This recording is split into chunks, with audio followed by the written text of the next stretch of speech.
Na druhém místě se umístila Šarapa Arina, Bělorusko, známka 26,750 tisícin bodů.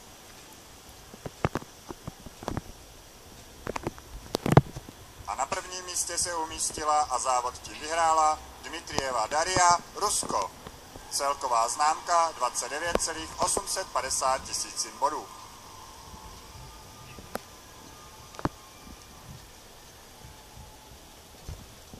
Ceny předávají za třetí místo paní Fajtová, ředitelka dnešního závodu.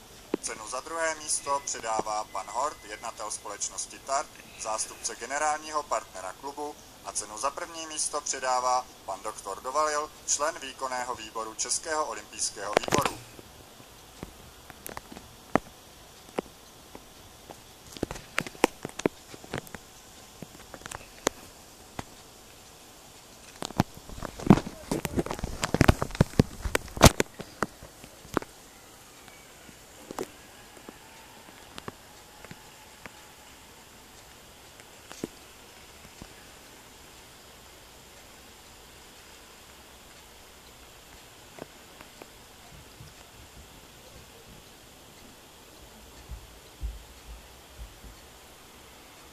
A nyní vyhlášení výsledků finále Grand Prix Brno 2012 v sestavě s míčem.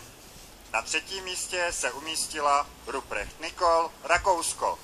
Celkový počet bodů 26,275. Na druhém místě se umístila Míčková Monika, Česká republika. Celkový počet bodů 26,475.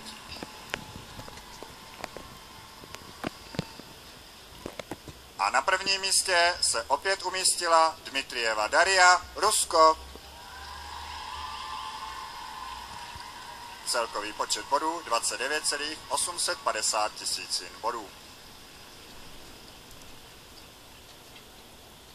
Ceny nám opět předávají za třetí místo paní Fajtová, ředitelka dnešního závodu.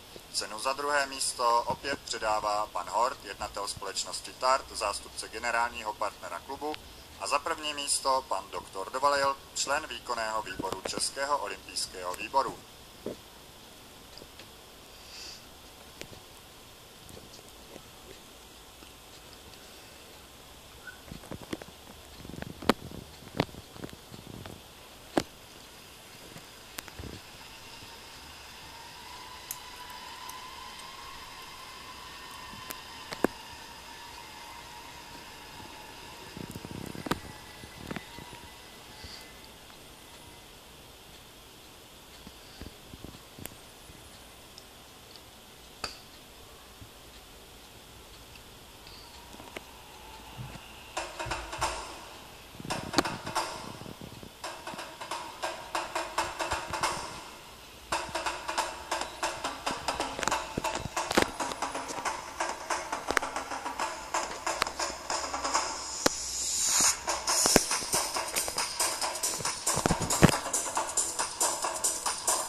Vážení diváci,